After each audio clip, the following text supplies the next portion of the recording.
Dear Papa Dudut, magandang hapon po sa inyo. Ako po si Jersey at nais ko pong ibahagi sa inyo ang buhay ko na punong-puno ng pagsubok at aral. Fan na fan po ako ninyo, Papa Dudut. Taga Bacolod po ako at hindi ko po talaga pinapalampas ang Barangay Love Stories sa YouTube. Sigurado din po ako na marami kayong fans dito sa Bacolod at sana'y makapunta kayo dito one of these days. Gusto ko nga rin po palang magpasalamat sa inyo, Papa Dudut, sa saya na hatid ninyo sa amin sa pang-araw-araw. Patuloy ko pong ipagdarasal na sana'y makita ko po kayo ng personal. Anyway, lumaki po ako sa isang mahirap na pamilya at hanggang high school lamang po ang natapos ko. Dahil nga po sa hirap ng buhay ay isa lamang ang pangarap ko, ang umasenso at maging mayaman. Ngunit alam nating lahat na hindi ganon kadali ang yumaman. Easier said than done. Ika nga. Hindi na rin po ako nakapagkolehiyo at ilang taon pagkatapos kong makagraduate ng high school ay nagtrabaho ako sa isang kilalang resort dito sa Bacolod.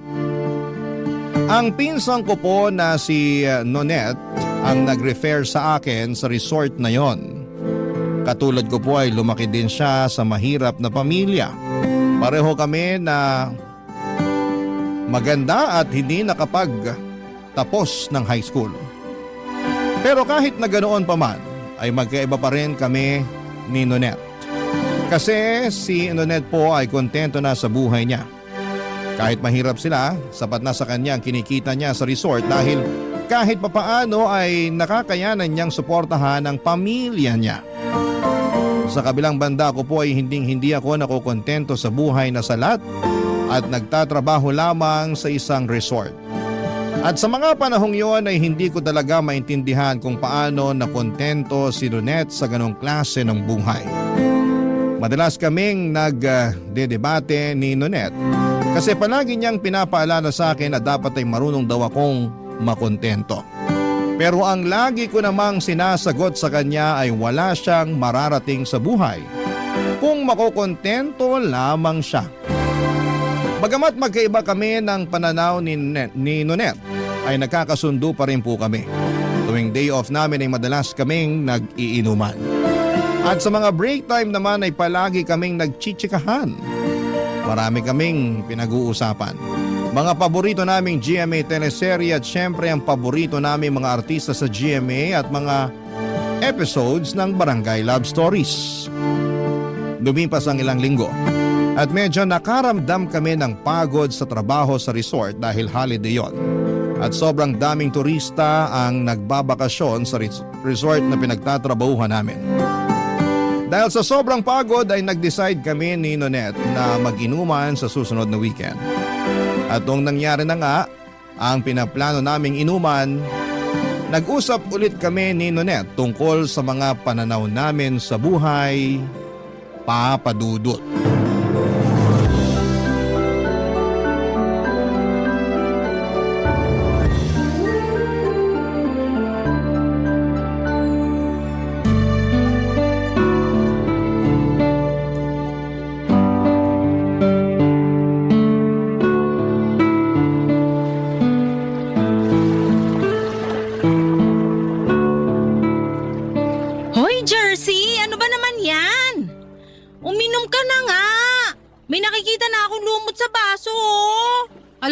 Nonette, mag-relax ka nga. Ito naman, paminsan-minsan na nga lang tayo mag-enjoy tapos mamadalin mo pa ako. O eto na, inom na po. Bah! Ang tapang! Ay, ayan. Very good.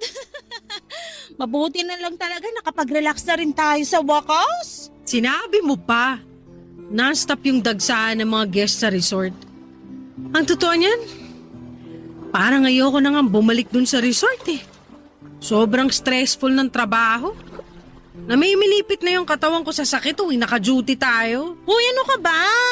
Pasalamat ka na lang na may trabaho tayo. Ay nako, Nonette. Kaya hindi ka umaasenso eh. Ang bilis mo makontento.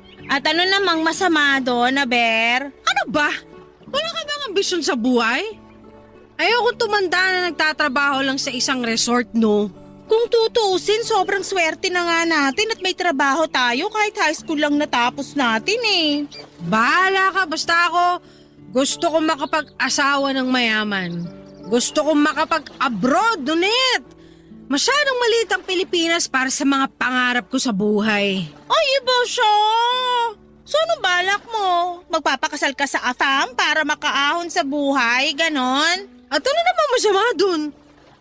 Alam mo, kung ako sa'yo, gayahin mo na rin ako. Ay, bahala ka dyan.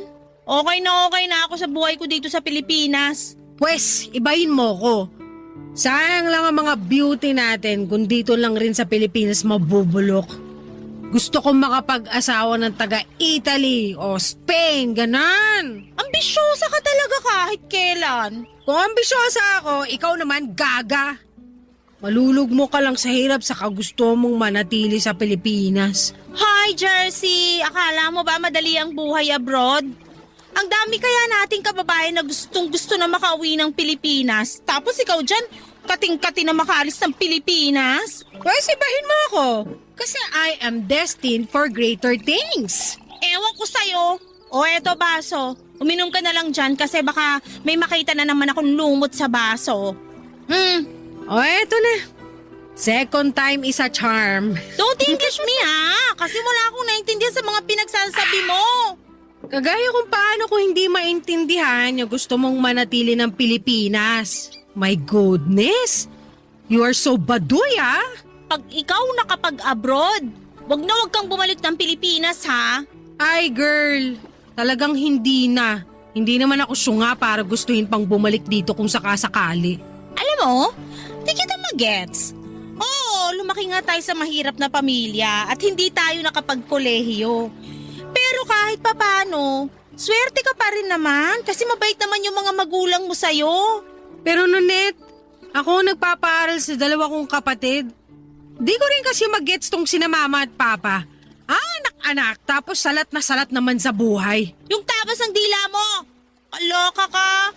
Sigurado ako na masasaktan sina tito at tita kung sakaling marinig nila yan. Masisisi mo ba ako? Aminin mo. Alam mo sa sarili mo na may point ako. Anyway, kung hindi ako kayang bigyan ng komportableng buhay ni na mama at papa, pues, ako na mismo ang kakamit nun para sa sarili ko. Ay, mukhang may balak ka ha. So, anong plano mo ngayon? Magde-dating site ako. Tumigil ka nga. Sayang lang sa oras yan. Kung ako sa'yo, pagbutihin na lang natin yung trabaho natin sa resort. Malay mo, balang araw ma-promote tayo, di ba? Whatever, manang. Wala sa listahan kong magtagal sa resort na yun. Nako, kung hindi lang kita pinsan, sigurado kung hindi tayo magkakasundo. The feeling is mutual, manang Nonet. Uminom ka na nga lang. O, eto baso. Hoy, ang daya mo ah. Kanina pa ako inom ng inom dito. Ang totoo niyan, medyo nahihilo na ako. Wait ka lang dyan. Kukuha lang ako ng tubig. Sobrang saya namin ni Nonet sa maliit na get-together namin sa beach noong araw na yon. At syempre hindi nawala mga palitan namin ng opinyon tungkol sa buhay. Matapos ng ilang linggo ay balik trabaho na naman kami sa resort. Si Nonet kahit na pagod ay patuloy pa rin sa laban. Samantalang ako ay ramdam ko na yung matinding burnout. Hindi ko maintindihan kung paano siya nakakapagtiis at nakakayanan ang trabaho namin sa resort. Sobrang nakakapagod kasi mag-serve ng drinks at pagkain sa mga bisita mula umaga hanggang gabi. Tapos kapag walang bisita ay maglilinis pa kami sa lobby at sa kusina ng resort. Siguro ay napagod na rin ako dahil ako yung nagpapaaral sa mga kapatid ko. Hindi ko talaga maintindihan kung bakit may mga magulang na ang lakas ng loob magbuo ng pamilya. Pero hirap na hirap naman sa buhay. Kaya nga't sinabi ko sa sarili ko na ayaw kong magkaroon ng pamilya. Ang gusto ko lang sa buhay ay ang guminhawa kasama ang mga taong mahal ko at syempre ayaw ko sa Pinoy. Gusto ko ng foreigner. Kasi alam ko na mas mataas ang value ng pera nila sa ibang bansa. Kaya malamang ay magiging sapat ang pera nila para buhayin ako. Simula pa lang ay hindi ko talaga naisip na magpakasal sa isang Pinoy kasi takot akong malugmok pa lalo sa hirap. Nang mga panahong yon, naramdaman ko na yung matinding burnout at lalong lumalakas yung desisyon ko na umalis ng Pilipinas. Sobrang hopeless rin yung paghahanap ko ng foreigner sa dating site. Kasi karamihan sa kanila ay nagpapadala lamang ng malaswang pictures. Grabe! Sobrang nanghinayang ako sa naging experience ko sa dating site. At mas lalo pa akong nalungkot kasi naisip ko na parang sa Pilipinas na ata ako maghihirap at mamamatay. Hanggang sa isang araw may AFAM na guest ang nag-check-in sa resort at hiningi pa yung Facebook account ko. Naisip ko na baka siya na ay yung magbibigay sa akin ng buhay na matagal ko nang pinapangarap. Hindi ko na kailangang magtrabaho pa para lamang mapag-aral ang mga kapatid ko. Na-imagine ko na yung klase ng buhay na makakamit ko kasama yung foreigner na yon. Yung buhay na hindi ko na kailangang mag-alala tungkol sa pera. Yung buhay na ang tanging problema ko na lamang ay kung gaano kalamig ang snow at kung ano ang susuotin ko. Noong naging malinaw na sa akin na may gusto sa akin yung foreigner namin na guest, parang hindi ko na kayang bitawan ang cellphone ko. Hindi kasi kami pwedeng makipag-usap ng matagal sa mga guest sa resort dahil baka magdudahan kami at mawalan pa ako ng trabaho. Kaya palihim akong nagchat-chat sa foreigner namin na bisita. Araw-araw niya akong sinasabihan ng maganda raw ako at deserve ko daw ang magandang love life. Bumibili pa siya ng tubig at juice sa lobby para lamang makita ko. At kasabay noon ay unti-unti na ring napapansin ni Nonette yung namamagitan sa amin ng foreigner.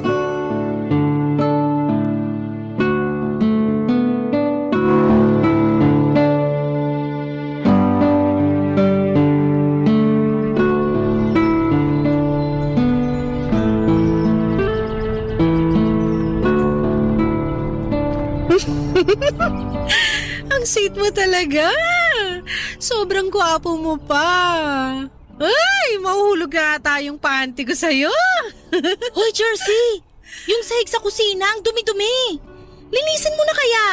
Patay tayo pag nakita ng boss natin yun. Ikaw nakaisip, di ba? Eh di ikaw ang gumawa. Kakaloka, utusan mo pa ako. Hoy, nilinis ko na yung 2 CR. At isa pa, ikaw ang naka-assign na maglinis ng kusina ngayon. At pwede ba mamaya ka na mag-cellphone? Pag tayo nawala ng trabaho, sinasabi ko sa'yo. Ako, tong babaeng to, oh. Inggit ka lang kasi may kachat ako. Ha? May nahanap ka ng kachat dun sa dating site na sinalihan mo? Hindi galing sa dating site to. Pero mas kabog. Halika rito. May bubulong ako sa'yo. Pero ipangako mong wala kang pagsasabihan, ha? Puro kakalokohan. Bakit? Ano ba kasi yun? Yung guest sa room 14, palagi nang nagchat-chat sa akin. Alam kong may gusto yung foreigner na yun sa'yo kasi palagi kanyang tinititigan. Pero Jersey, bakit umabot na sa chat? Sigurado ako masisisante kapag nalaman ng boss natin to. Manahimik ka nga dyan, Manang. Wait lang, ha? I love you too. So sweet. Ang landi mo talaga? Mamatay ka sa inggit. Jersey, sa totoo lang, natutuwa ako para sa'yo. Kasi bilang pinsan mo, masaya ako na may love life ka kahit papano. Pero kasi, may tamang oras at lugar para dyan. Lalong-lalo na guest pa natin yung chinachat mo. Sumabay ka na lang kasi. Hindi naman ako mapapahamak kung hindi ka magsusumbong, di ba? Jersey, binigyan tayo ni boss ng salary increase nung nakaraang linggo. At kung ibabudget mo lang yung pera mo, sigurado ako na hindi ka mahihirapan. Yun na nga yun. Ayoko mag-budget. Bakit ako magtitipid kung may lalaki naman kayang ibigay sa akin ng lahat ng gusto ko with no limitations whatsoever, di ba? Pag-isip-isip ka nga. Hindi pa nag-iisang linggo simula nung nakilala mo yung foreigner na guest. Masaya ako na may nagpapakilig sa'yo, pero sana naman, kilalanin mo muna yung tao. Isa lang ang kailangan ko malaman, Nonette. At yun ay ang laman ng wallet niya. Ay, speaking of, alam mo ba na ang daming tig-1,000 sa wallet niya? Tapos ang dami-dami niyang credit card. Sus, may sinasabi ko sa'yo yung sinasahod natin sa isang buwan, parang isang oras niya lang ata kinikita. Ah, kaya naman pala kinikilig ka dyan. Kasi nakita mo na pala yung laman ng wallet niya. Huy, aminin mo, gwapo rin naman siya, di ba?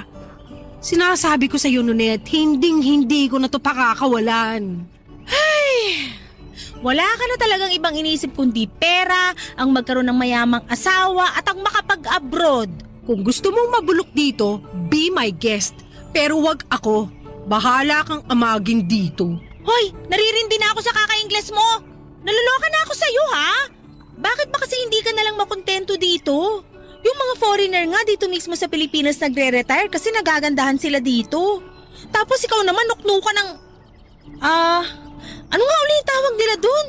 Yung mas sinusuportahan mo pa yung ibang bansa kaysa sa sarili mong bansa? Colonial mentality. Oo, yon. Ikaw yon. Ikaw na ikaw. Walang duda. Okay, sige, sabi mo eh. Ay, ayan, nag-chat na nga. Pakinggan mo, sabi niya, I want to meet you after your shift. Ay, perfect! This is it na talaga. My dreams are finally coming true. Bakit di ka na lang kasi mag-focus sa pagpapaaral sa mga kapatid mo? Hello! Kung tutusin, hindi ko naman talaga obligasyon na pag-aralin sila, no? Responsibilidad yun ng mga magulang ko. Mabuti pa nga sa ibang bansa kasi may family planning yung mga tao dun. Pero dito sa atin, wala. Kaya tignan mo yung nangyari. Yung mga magulang ko nakaasa sa akin. Sobra ka naman. Kung tutusin, hindi nga nangihingi ng pera sa'yo sina tito at tita eh. Kahit matatanda na sila, kumakayod pa rin sila para lang matustusan yung pang-araw-araw nyo. Ganun pa rin yun. Sa akin pa rin nila inaasa ang pagpapaaral sa mga kapatid ko. Sukang-suka na ako sa ganung siste. Ang yaman ng mga magulang ko eh. Ang yaman sa mga responsibilidad na inatang sa akin. Deserve ko yung buhay na wala akong obligasyon. Yung akin lang lahat ng pera ko at wala akong tinutustusan na kung sino. Grabe ka naman. Hindi ba bukal sa kalooban mo yung pagtulong mo sa kanila? Hindi! At hindi na ako makapaghintay na makalabas ng Pilipinas. Sigurado ako na ibang-iba ang kultura abroad at hindi ko na mararanasan yung katoksikan dito sa Pilipinas kahit kailan. Hay nako, bahala ka na nga dyan. Ito-double check ko pa yung inventory natin. Mag-map ka dun sa kusina ha?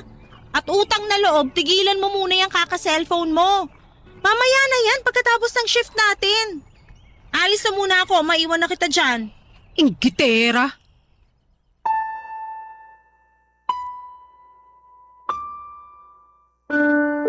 Papadudod pagkatapos ng shift ko ay nakipagkita ako ng palihim sa foreigner na guest namin sa resort. Sobrang guwapo niya, papadudot. Mukha siyang Hollywood actor, ang puti ng kutis niya at yung lips niya ay sobrang kissable. At noong gabing yon ay hinalikan niya ako at syempre sobra akong natuwa at ginusto ko ng labis yung halik na yon. At habang tumatagal, hindi ko na masyadong nakakabanding si Nonet kasi sobrang abala na ako sa foreigner. At dumating yung punto na naging kami na ni Afam. Nag-extend pa siya sa resort para lamang makasama ako at mas lubos niya akong makilala. Hindi ko na rin masyadong kinikwento kay Nonet yung mga nangyayari sa amin ng foreigner kasi parang kontrabida na siya. Tuwing nag-uusap kami ay puro siya duda at tanong tungkol sa Afam na boyfriend ko. At mas lalo pa kaming nag-aaway tuwing sinasabi niya na hindi ko pa raw kilala ang jowa ko. Feel ko no mga panahong yon ay naiinggit lamang si Nonet sa akin. Kasi aasenso na ako sa buhay kasama ang aking Afam na jowa. Habang siya ay single at abala sa trabaho namin sa resort. Makalipas ang ilang araw ay pinag-resign na ako ng foreigner sa resort na pinapasukan ko. Hindi ko talaga makakalimutan yung saya at tuwa na nararamdaman ko noong sinabi niya yon. Kasi ibig sabihin noon ay handa siyang panindigan ako. At kasama sa paninindigan ng foreigner yung perang ibibigay niya sa akin. Nakakaloka, papadudot, para akong nanalo sa loto. Gwapo, mayaman, mabait, parang ako na ata ang pinakaswerteng babae ng mga panahong yon. At sigurado ako na maiinggit ang kahit na sino na makakaalam tungkol sa love life ko kasama si Afam. At syempre tutol na tutol si Nonet sa ginawa kong pag-resign sa resort. Pero ano pa ba ang aasahan ko sa pinsan ko na yon? Halata namang naiinggit lamang siya sa takbo ng buhay ko. Tuluyan na ngang nag-check out si Afam sa resort at nag-rent siya ng condominium unit. Kaya naman nag-live-in na kami. Grabe ang ganda ng condo na inupahan niya. Namangha talaga ako sa mga facilities ng condominium. May gym, swimming pool at maliit na parke. Ano pa ba ang hahanapin ko, hindi ba? Ay nako Papa Dudut. Yung condo unit na inupahan ni Afam ay parang kamukhang kamukha ng condo na pinapaupahan ninyo. Ang ganda at ang lakas makasosyal. Parang sa hotel. Nang mga panahong kasama ko na si Afam sa condo, aminin ko na medyo nakakabagot minsan. Pero hindi ko pinagsisisihan yung desisyon na yon. Ang masasabi ko lang talaga na mga panahong yon ay this is the life. At syempre hindi na ako magkakaproblema pa sa pera. At wala sa bokabularyo ko ang salitang budget.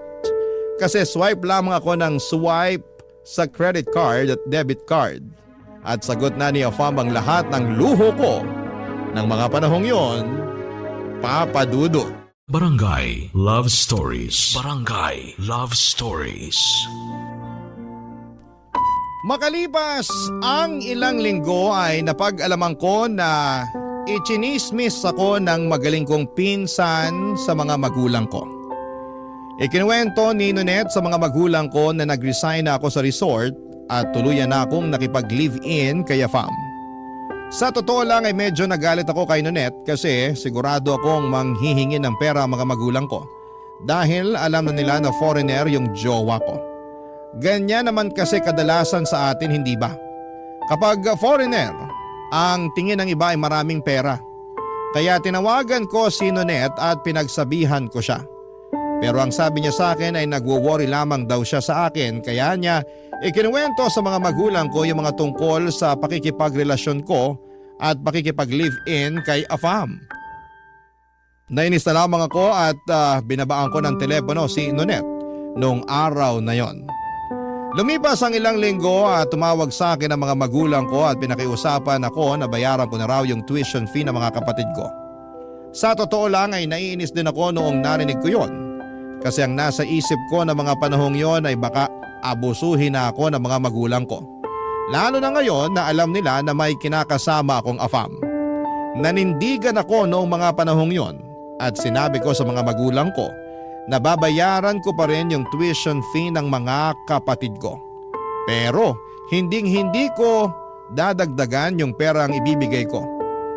Kasi after all ay tuition fee lang naman yung pinagkasunduan namin in the first place. At sinabi ko rin sa mga magulang ko na once nakapagtapos na yung mga kapatid ko ng high school ay hindi na ako magpapadala para sa pangkolehiyo nila. Kasi hindi ko naman responsibilidad yon at pwede silang maging working student para nang sa ganon ay malaman din nila ang hirap at hindi madali ang kumita ng pera. At isa pa, responsibilidad ng mga magulang ko ang pag-aralin ng kanilang mga anak. Kaya sa tingin ko ay sapat na yung tumulong ako na makapagtapos sila ng high school.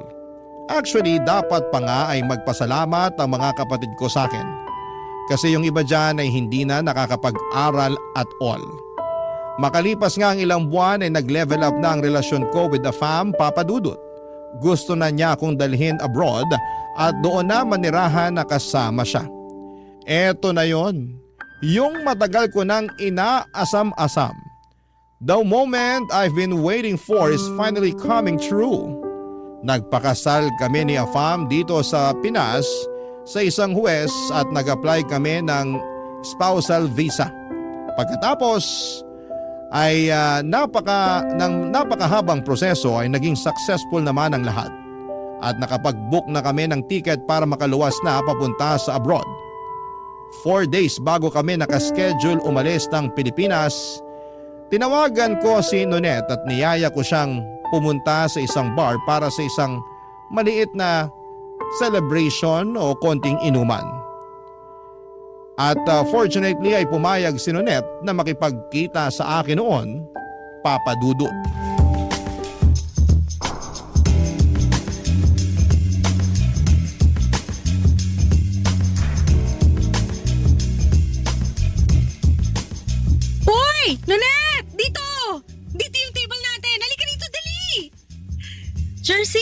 Kamusta ka na? Ikaw ang kumusta? Nakakaloka? Kumusta yung trabaho mo sa resort? Nakakabagot pa rin ba? Mabuti na lang talaga at nag-resign na ako doon. Anyway, ayan. Nag-order ako ng maraming pagkain. Tapos bumili ako ng 2 tower ng beer. It's party time! Inuman na! Ah, bakit? Para saan to? Anong okasyon? Actually, mamaya ako pa sana to sasabihin eh. Pero dahil nagtanong ka na, sige, sasabihin ko na sa'yo. Aalis na kami ng Pilipinas 4 days from now! Amazing, di ba? Seryoso ka? Sino pa bang nakakaalam nito? Wala, ikaw lang. Ayoko kasi na mabati yung pag-alis namin kaya eto. Surprise! Grabe ka naman! Hindi ka nga nagpaalam sa mga magulang mo na aalis ka ng Pilipinas. Para saan pa? Una sa lahat, patuloy kong binabayaran yung tuition fee ng mga kapatid ko. At pangalawa, 24 na ako. Ano ba? Hindi ako katulad ng ibang tao dyan na matanda na pero nakaasa pa rin sa mga magulang. Ang toxic nun. Kilabutan ka nga sa mga pinagsasasabi mo, Jersey. Dapat nagpaalam ka pa rin sa mga magulang mo. Nonet, yung mga teenagers nga sa abroad, 18 years old pa lang bumubukod na sa mga magulang nila. Kaya hindi umaasenso ang Pilipinas eh. Tigilan mo yung pagkukumpara ng Pilipinas sa ibang bansa kasi magkaiba ang kultura natin sa kanila. Pero hindi ibig sabihin nun, pangit na yung kultura natin. Kalimutan mo na yung sinabi ko. Sorry, nakainom na kasi ako eh. Ano ba naman, ang tagal mo kasing dumating. Kaya inunahan na kitang uminom. Sige na, inom na. Ang dami pa nating ubusin oh. Sorry, pero wala ako sa mood uminom ngayon. Hello? Sinabi ko naman sa'yo na sa bar tayo magkikita, di ba? Tsaka isa pa, ano bang inaarte mo dyan? Meron ka ba ngayon? Sa totoo lang, hindi na ako natutuwa sa pinapakita mong asal. Nagbago ka na. Alam mo ba na sobrang nasaktan sina tito at tita nung pinamukha mo sa kanila na nagiging pabigat sila sa'yo? Tapos sinabihan mo pa daw sila na tigilan na nila yung kakaasa sa'yo? Nonet, sinabi ko lang naman sa kanila na wala silang mapapala sa akin kahit may foreigner na ako. Kasi ayoko naman na gawin nilang ATM yung asawa ko, no? Alam mo mismo sa sarili mo na simulat sa pool yung pag-aaral lang ng mga kapatid mong hinihingi nilang tulong sa'yo. At sa tingin mo, okay lang yon? Alam ko na matagal ka ng maldita. Pero hindi ko inaasahan na may mas lalala pa pala. Ang laki ng pinagbago mo. Hoy, kung tutuusin, kasalanan mo lahat ng to.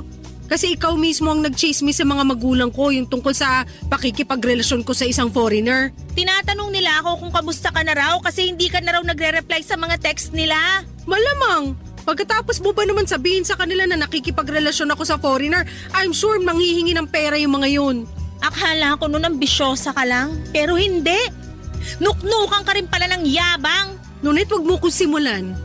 Inimbitahan kita dito to have a good time, hindi para sermonan ako. Sorry pero awang-awa na ako kina tito at tita. Matatanda na sila, dapat hindi mo sila tinatrato ng ganon. What's the big deal? Nandiyan naman yung mga kapatid ko para alagaan sila. Tama na yan, Nunet. Nasabi ko sa'yo, kaya na nila yun. Makapagsalita ka, parang di ka nila anak ka. Alam mo, Nunet, sa totoo lang, sana hindi na lang nila ako naging anak. Jersey, sana man lang makipagkita ka at magpaalam ka ng maayos sa mga magulang mo bago ka umalis ng Pilipinas. Kahit yun na lang. Maawa ka naman sa kanila. May mas malalaki akong plano sa buhay. Ang target ko ngayon, magkaroon ng resident visa at patatagin ang relasyon naming mag-asawa.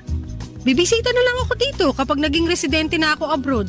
Bahala ka. Teka, saan ka pupunta? Hindi pa nga natin nauubos yung mga in-order ko. Uuwi na ako. Sana maging masaya ka sa piling ng asawa mo sa ibang bansa. Ba't nagagalit ka, ha? Kasi sobrang baluktot ng pangangatwiran mo at hindi ko na kayang umupo dito habang pinapakinggan kang minamalita mga magulang mo. Sabi ko na eh. Matagal ka nang naiinggit sa akin kasi nagawa ko mag-resign sa buwisit na resort na yon. Habang ikaw, wala kang choice kundi magpatuloy sa trabaho mo ron. Pasensya ka, Nunet. Pero hindi ko kasi hawak ang tadhana. Hindi ko kasalanan kung sa ating dalawa mas pinalad ako kaysa sa'yo. Sige, laitin mo pa ako. At baka makalimutan ko na pinsan kita. Inimbitahan kita dito kasi gusto ko na mag-enjoy tayo bago ako umalis. Pero sa pinapakita mo sa akin ngayon, pinagsisisihan ko pa na niyaya kitang uminom. Bahala ka sa buhay mo. Wait lang! Sayang naman yung in-order kong pagkain. Gusto mo ba ipa-take out ko na lang sa waiter? Tutal, alis ka na rin naman. Pakidaan na lang sa bahay namin. Ibigay mo kina mama at papa yung ipapa-take out ko. Ba't mo ba iutos sa akin? Ikaw mismo magbigay sa kanila. Ay, wag na pala. Kasi baka atakihin lang sina tito at tita pag nakita nila kung gaano kagaspang yung ugali mo. Dali-daling umalis si Nonette palabas ng bar ng gabing yon, Papa Dudut. Pinabalot ko na lamang lahat ng pagkain at inuwi ko na lamang. Grabe yung tampo sa akin ni Nonette ng gabing yon. At ang tanong na bumangon sa isipan ko noong mga panahong yon ay, bakit hindi kaya or hindi kaya ng pinsang ko na maging masaya para sa akin? Pero hindi ko na pinilit na hanapin pa ang sagot sa tanong na yon. Kasi mas gusto ko na lamang na mag-focus sa bagong buhay ko.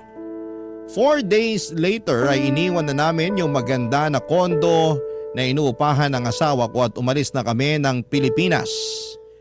Hindi ko na po i-mention kung taga saan ang asawa ko pero ang masasabi ko lamang ay sobrang ganda ng lugar.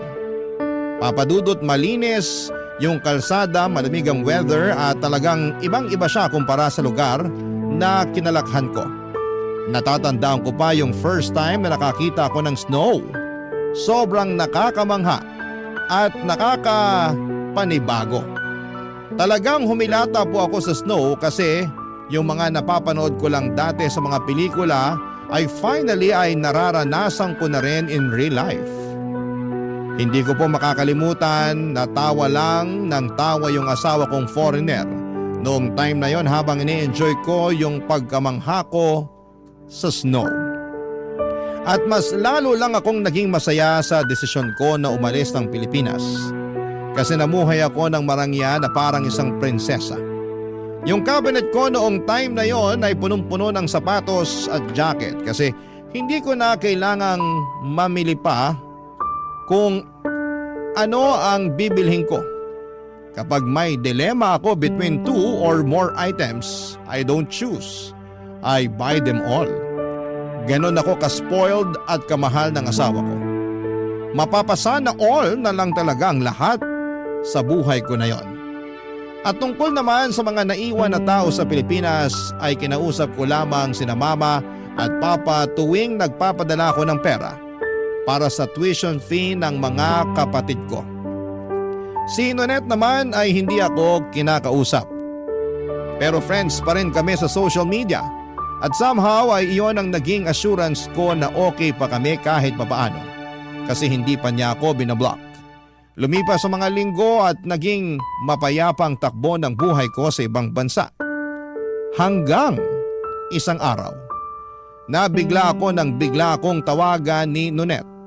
Hindi ko inaasahan na tatawagan niya ako kasi matagal-tagal na rin since nung last time na nagkausap kaming dalawa, Papa Dudut.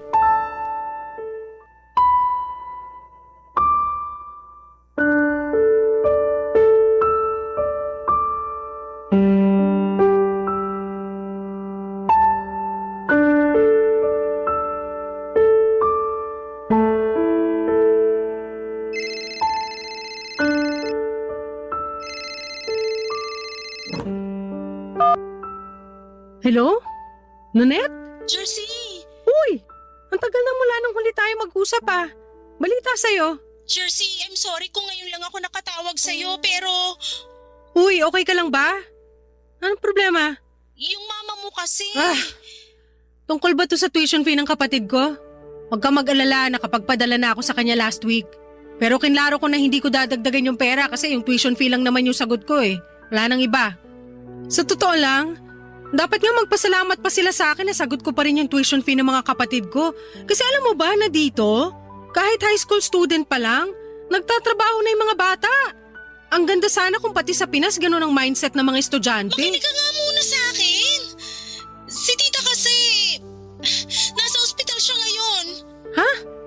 Bakit? Ano nangyari kay mama? Sobrang taas kasi ng lagnat ni tita kanina. Kaya sinugod na namin sa ospital. Hala, mukhang alam ko na kung saan papunta tong usapan na to. Nasa labas ako ngayon ng hospital room ni tita. Pero papasok na ako sa loob para makausap mo siya. Yan ang wag mong gagawin. I'm sure nagpapahinga na yung si mama, hayaan mo na muna. At nga pala, Jersey. Ay naku, pustahan tayo. Alam na alam ko na yung sasabihin mo. Pero sige, hayaan kita magsalita. Ano yan? Sa susunod na linggo pa kasi yung sahod ko.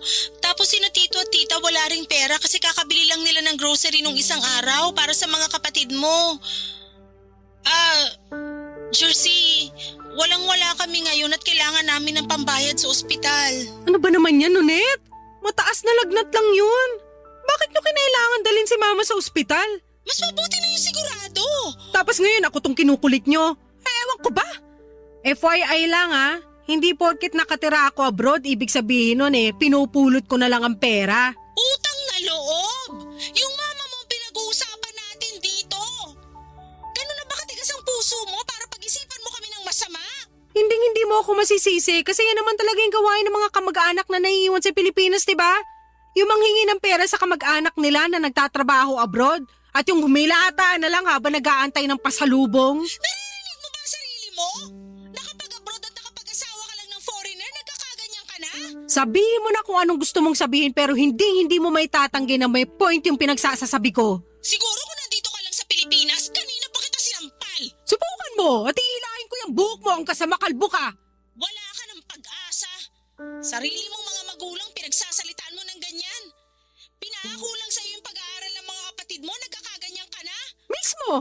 Pinaako! Pinaako sa akin ng isang bagay na hindi naman dapat pinaako sa akin in the first place. Ano ako, retirement fund para sa mga kapos? Hindi ko na-enjoy yung buhay ko ng lubusan kasi kinailangan ko silang tulungan. Kinailangan ko magtrabaho agad pag graduate ko ng high school para matustusan ng pag-aaral ng mga kapatid ko. Yung mga magulang ko makaprecho rin kasi. Hikahus na nga kami. Gusto sa private school pa magtapos mga kapatid ko. Napakawalang kwenta talaga ng mindset na yon. O tapos ngayon na nakabangon na ako sa buhay, oras na para bumawi ako sa sarili ko. Hindi mo man lang ba naisip na kahit matanda na yung mga magulang mo, nagtatrabaho pa rin naman sila? Kaya na nga nilaglat si tita dahil sa sobrang pagod. Resulta yan ng pangit na family planning. At isa pa lumaki ako na hindi nakakaranas na makonfine sa ospital kahit may sakit ako. So, Ayoko na makipag-diskusyon pa sa'yo. Sumasakit lang yung dibdib ko tuwing naririnig ko yung mga pinagsasasabi mo. Halatang-halata na hindi ka na magbabago. Pero huwag kang mag-alala. Ako na bahala kay tita. Maghahanap na lang ako ng paraan para mabayaran yung bill namin sa ospital. Hindi na kami hihingi ng kahit anumang tulong na galing sa'yo. Sana lang talaga hindi ka gambalain ng konsensya mo.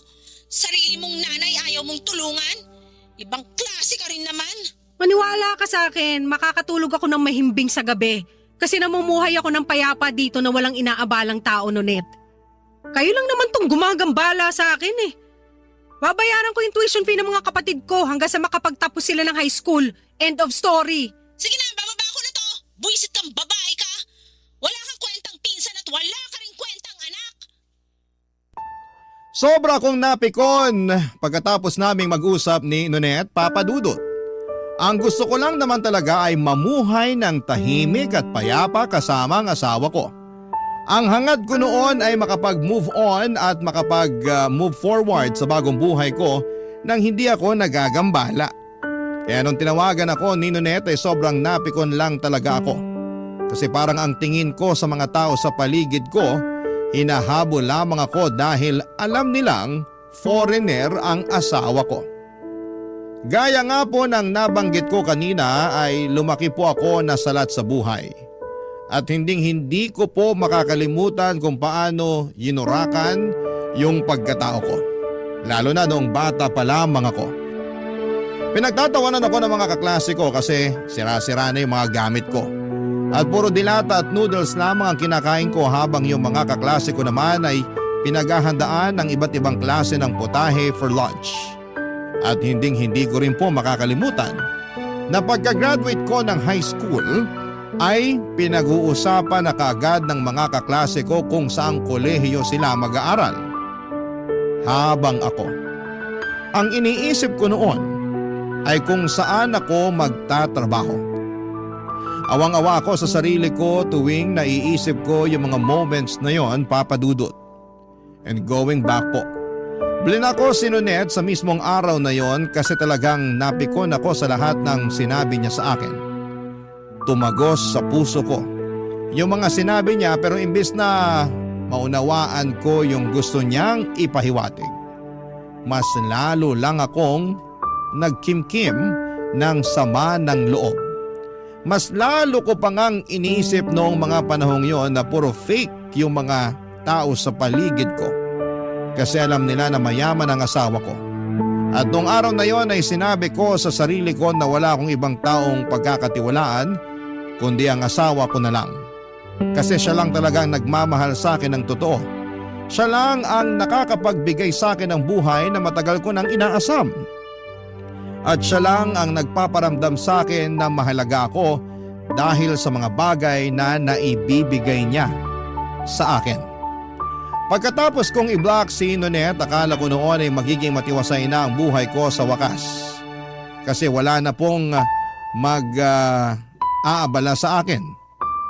Ang tanging kailangan ko na lamang gawin ay bayaran ang tuition fee ng mga kapatid ko. Pero hindi ko alam na may isa palang pagsubok na darating sa buhay ko. Isang araw, Papa Dudut, ay bigla na lamang nanlamig sa akin ang asawa kong foreigner. Lumalayo siya tuwing natutulog kami at hindi na ako masyadong kinakausap. Sobra po ako nabigla at nabahala sa bago niyang pag-uugali. Tuwing tinatanong ko naman siya kung may problema ba siya ay nagiging agresibo siya at minsang naninira pa ng mga gamit. Natatakot po ako tuwing galit siya. Kaya naman hinahayaan ko na lamang siya at kinakausap ko na lamang siya kapag halata na sa mukha niya na kumalma na siya. Sobrang hirap po ng mga panahong yon kasi hindi ko maintindihan kung ano ang nangyayari at kung anong dahilan ng pagiging magagalitin niya at pagbabago niya. Barangay Love Stories. Barangay Love Stories. Habang tumatagal, Papa Dudut, ay mas lalo kong nararamdaman na lumalabo ang pagsasamahan namin ng asawa ko. Ang mas mahirap pa sa lahat ay nasa ibang bansa ako at wala akong matatakbuhan. Lahat ng mga kakilala ko ay nasa Pilipinas at wala akong nagawa kundi ang solohin ang lahat ng sakit at kalungkutan. Nagpapasalamat na lamang talaga ako na hindi ako sinasaktan ng asawa ko, pero aaminin ko na durog yung emotional at mental health ko. Kasi hindi ko na alam kung kailan siya magiging agresibo at galit ulit. Mabuti pa yung bagyo kasi at least may warning tayong natatanggap mula sa Pag-asa bago pa man ito maglandfall. Pero yung galit ng asawa ko wala pong warning. Bigla na lamang nagla-landfall at pakiramdam ko na mga panahong yon ay para ako yung shock absorber niya. Ako yung tumatanggap at nagko-consume ng galit at bigat ng loob niya. At ang pinakamasaklap sa lahat ay hindi niya sinasabi sa akin kung bakit nagbago ang pag-uugali niya. Talagang masakit kasi parang wala akong ideya kung anong nangyayari at kung anong dahilan ng lahat ng ito. At siguro ang pinakamasaklap sa lahat, Papa Dudut, ay hindi na ako ini-spoil ng asawa ko. Hindi na siya nagbibigay ng pera at hindi na niya pinapahiram ang credit card niya sa akin. Sinisigawan niya ako at nagwawala tuwing sinasabi ko sa kanya na may gusto akong bilhin. Parang lahat ng mga bagay na dati niyang ginagawa para sa akin ay bigla na lamang nawala. At simula na mangyari yon ay hindi na ako nagsalita pa. Naglilinis na lamang ako sa bahay at parang isang routine na lamang na tinatanggap ko. Pakiramdam ko ay para akong nawala ng halaga sa kanya, Papa Dudut. At ang masakit pa ay hindi ko alam kung anong dahilan ng lahat ng ito. Tuluyan na pong nagbago ang lahat noong isang araw. Habang nag-vacuum ako ng bahay ay nakatanggap pa ako ng tawag mula sa Facebook account ni Mama. Sobra po ako nabigla sa mga nangyari noong sinagot ko yung tawag na yon. Ang bilis ng mga pangyayari to the point na hindi ko pa talaga na-absorb ang lahat ng mga nangyari sa usapan na yon. Parang bigla na lamang sumabog ang lahat at ako'y nahulog sa isang sitwasyon na hindi ko po inaasahan, Papa Dudut.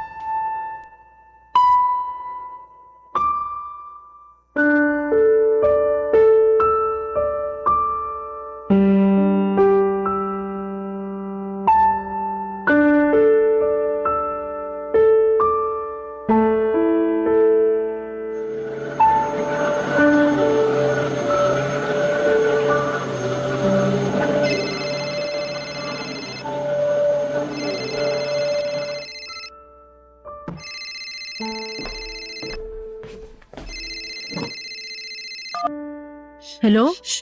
Ma? Jersey! Teka lang, sino to? Jersey! Sino neto? Nonet! Bakit nasa yung cellphone ni Mama? At bakit ka naman napatawag? Ano na naman ang kailangan mo sa akin? Wala akong kailangan sa'yo! So bakit ka nga napatawag? The last time I check, hindi tayo bate. At bakit mo pinakailangan yung cellphone ni Mama, ha? Umuwi ka na nga, Nonet. Akala mo ba hindi ko napapansin na palagi mo nang kasama si Mama at Papa? Masyado kang bida-bida eh. Makinig ka muna sa akin! Oras kong sinasayang mo. Magsalita ka na. Jersey! Si tita kasi...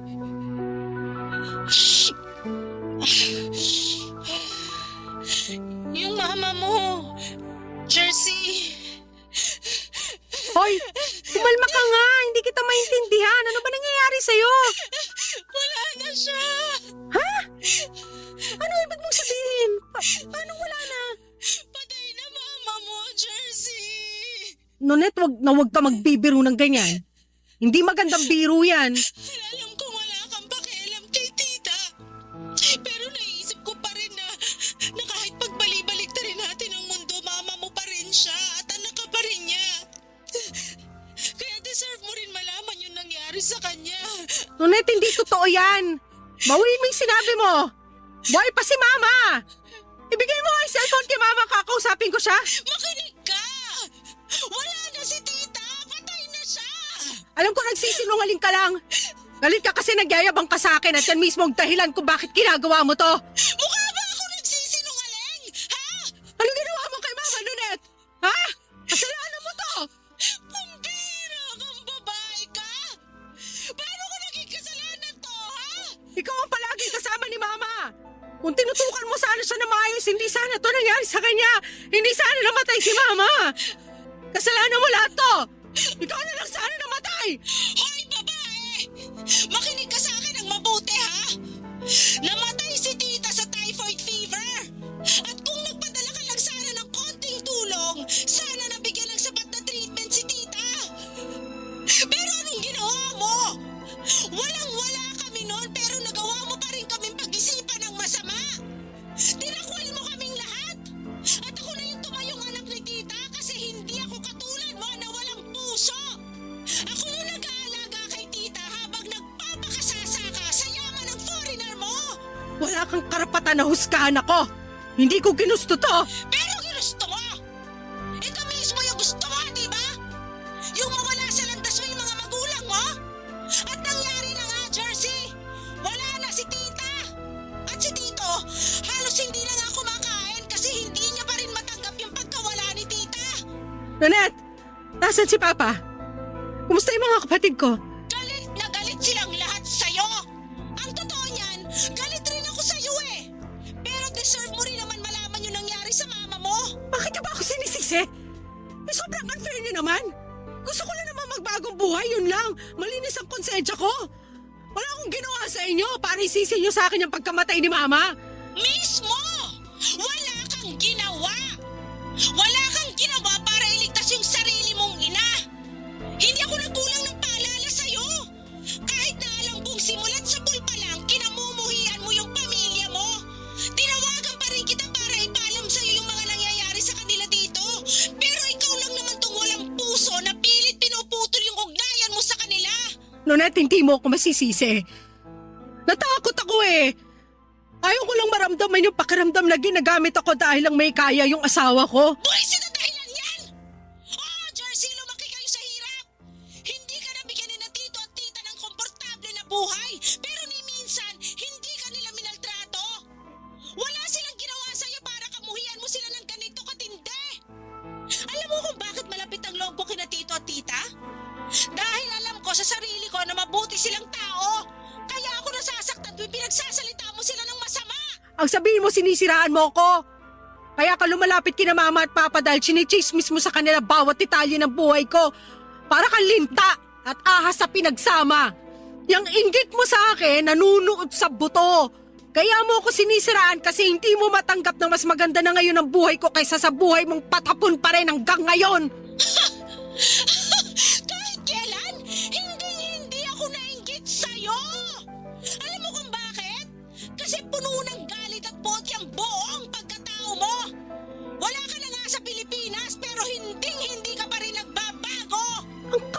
mukha mo para husgahan ako?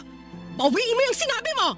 Ayaw ko sanang sabihin to, pero sa palagay ko, mas matatahimik na si tita ngayon. Kasi hindi na niya mararanasan ang pangapi mo sa kanya. Sobrang nagulantang po ako nang sinabi ni Nonette na patay na si Mama. Nang malaman ko na yung unang beses na nagka-high fever siya, typhoid fever pala yun. Isang sakit na nakamamatay na madalas ay hindi agad natutukoy. Doon ko na na-realize na parang ako yung may kasalanan. Pero ayokong aminin noon kaya lahat ng sisi ay ipinasa ko po kay Nonette.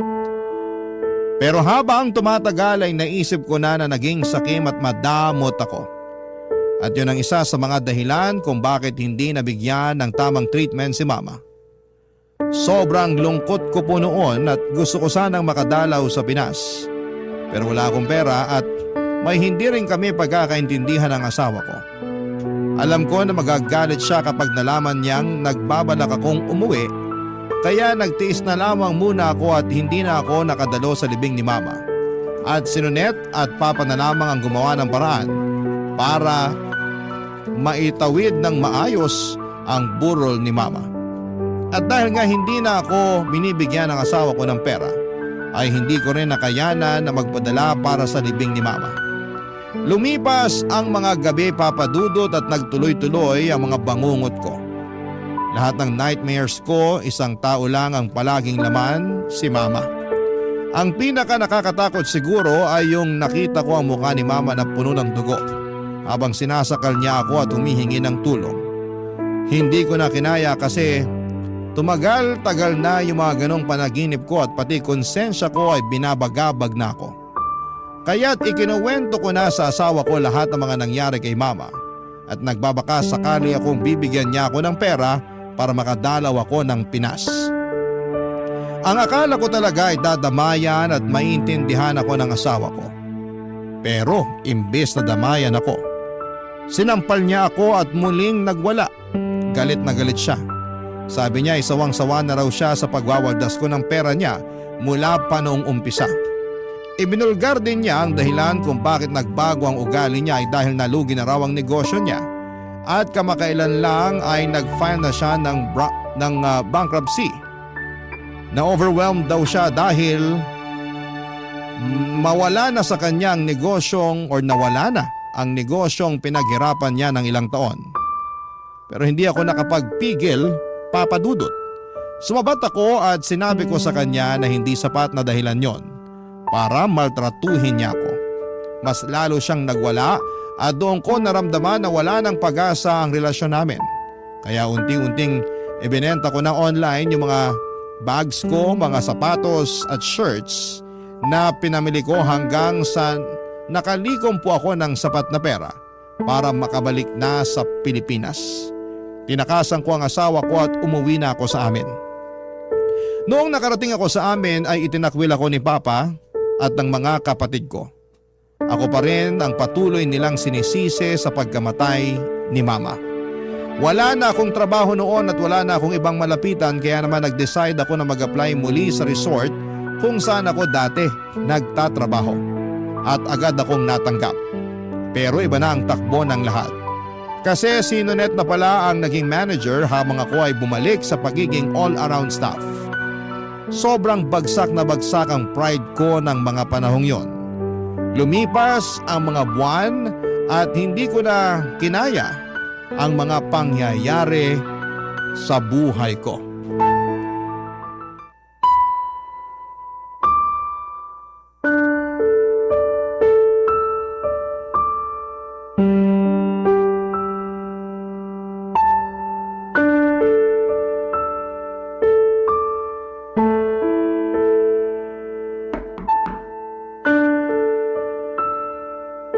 Pasok! Oh, Jersey, ano kailangan mo? Nonette, ito na nga pala yung resignation letter ko. Oh, Sandali lang. Bakit ka naman magre-resign? Napapasahod ka naman namin na maayos ah. At isa pa, kulang tayo sa staff ngayon. Nakahanap na kasi ako ng bagong trabaho. May hindi kasi nasabi sa akin. Anong totoong dahilan? Ba't biglaan tong resignation mo? Nakahanap na nga kasi ako ng bagong trabaho. Yung totoo, Jersey. Gusto mong malaman kung bakit ako magre-resign, ha? Hindi kasi katanggap-tanggap para sa akin na manager ka na habang ako, ganun pa rin yung posisyon ko dito. Naglilinis, nagsaserve. Ayoko yung pakiramdam na pinagmamastan mo ko habang ginagawa ko yung mga trabahong sabay pa nating ginagawa dati. Nagpupwisit ako tuwing nakikita kita araw-araw at ilang buwan kong tiniis yun. Pero hindi ko na talaga kaya. Teka nga lang, kung makapagsalita ka, bakit parang ako yung sinisisi mo? Hindi ko naman kasalanan kung ba't dito ka uli sa resort nag-apply Kaya nga ako alis, di ba? Siguro ang saya-saya mo na nakikita akong lugmok sa hirap habang tinatamasa mo yung mga benepisyo ng pagiging manager. Ay, sandali lang naman, Jersey. Hindi ko kasalanan kung nag-resign ka dati. Hindi ko kasalanan kung hindi ka nakontento sa sinasahod mo dito sa resort. At hindi ko rin kasalanan kung hinila ka pababa ng kasakiman mo. Sige, ipagduldulan mo pa. Ano pa, Net? Ni isang malaking fail yung pagpapakasal ko at pagpunta ko abroad? Na hanggang ngayon wala na akong matakbuhang pamilya dahil kinasusuklaman na nila ako? Napatuloy ako nagtitiis sa kakarampot na sahod habang ikaw tiba-tiba ka sa natatanggap mo tuwing kinsenas? Ano pa, ha? Magsalita ka! Hindi ako nagkulang ng paalala sa'yo. Simulat sa pool pa lang, palagi ko nang sinasabi sa'yo na pagbutihin mo na lang yung trabaho mo, imbis na umasa ka sa foreigner para magkaroon ng maginhawa na buhay. Pero hindi ka nakinig sa akin. At higit sa lahat, nagbulag-bulagan ako sa lahat ng pang-iinsulto mo sa akin. Eh di ikaw na! Ikaw na yung madiskarte. Ikaw na yung masipag. Ikaw na yung magaling. Ikaw na lahat. Ang galing mo, Nunet! Ang galing-galing mo! Panalo ka na, champion! Alam mo, hindi naman sana issue yung pagkakaroon mo ng foreigner eh. Hindi sana naging issue yung pag-abroad mo kung naging humble ka lang sana. Pero wala, pinamukha mo sa amin na ikaw tong mas nakaaangat dahil nagkaroon ka lang ng asawa na foreigner. Tingnan mo nga naman, who would have thought na malulugi pala ang negosyo ng asawa mo? Sandali lang. Nasabi ko nga na naghiwalay kami ng asawa ko. Pero wala akong pinagsabihan tungkol sa pagkalugi ng negosyo niya. Saan mo nalaman yan, ha? Paano mo nalaman? Sinearch ko online yung pangalan ng asawa mo at kalat na kalat sa internet kung paano nalugmok ang negosyo niya dahil pinangsugal at pinambisyo niya lang yung majority ng income niya. Wala kang karapatan para busisiin yung personal kong buhay. Labas yan sa trabaho mo. Hindi ko intensyon na usisain yung buhay ng asawa mo. Pero bilang manager, kailangan ko mag-background check sa mga empleyado ko para siguruhin na maganda ang takbo ng workplace ko. Workplace mo? Yabang mo naman. Parang kailan lang naglilinis ka lang naman ng CR dito At parang kailan lang pinagyayabang mo sa amin na mas nakakataas ka, pero bilog ang mundo. Pero anyway, aaminin ko na kulang talaga kami sa staff ngayon at kailangan ka namin dito. I'm sorry kung nasasaktan ko na yung feelings mo ngayon. Buti naman at alam mo. Sorry talaga, nadala lang ako ng emosyon ko. Siguro kasi hanggang ngayon naalala ko pa rin kung paano mo ako pinag-isipan at pinagsalitaan ng masama. Pero Jersey, alang-alang na lang sa resort, maging professional na lang tayo sa isa't isa, please. Kung gusto mo, pwede ko rin dagdagan yung sahod mo para magstay ka lang. Magpapatawa ka ba? Anong tingin mo sa akin, Charity? Huwag mo naman sanang masamain. Ako na nga itong nakikiusap sa'yo na magstay eh. Gusto kong pangalagaan ang posisyon ko as manager. At isa sa paraan para magawa ko yun, pangalagaan din ng staff ko.